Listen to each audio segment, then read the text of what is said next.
شماره ناشناس زنگ میزنه.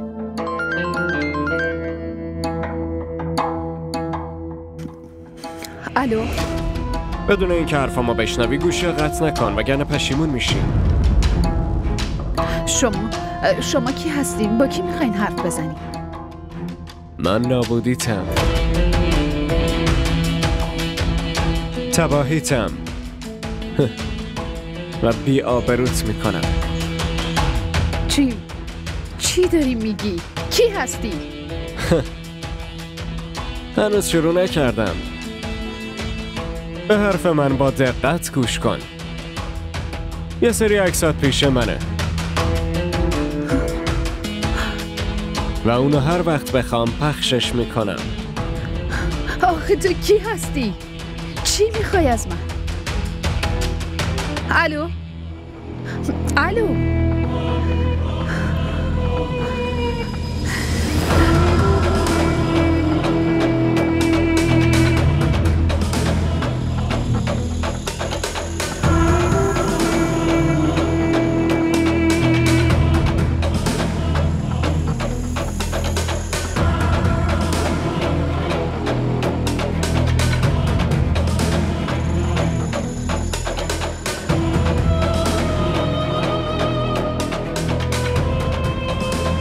خدایا این آدم کیه؟ با عکسای من چی کار داره؟ من که اصلا اینو نمیشناسم. خدایا حالا چی کار کنم؟ چه بلایی داره سرم میاد؟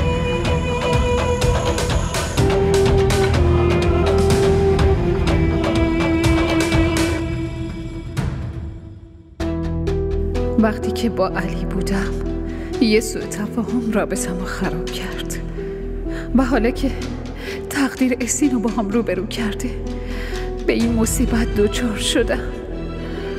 خدایا من تا کی باید پاک دامنی خودم رو اثبات کنم؟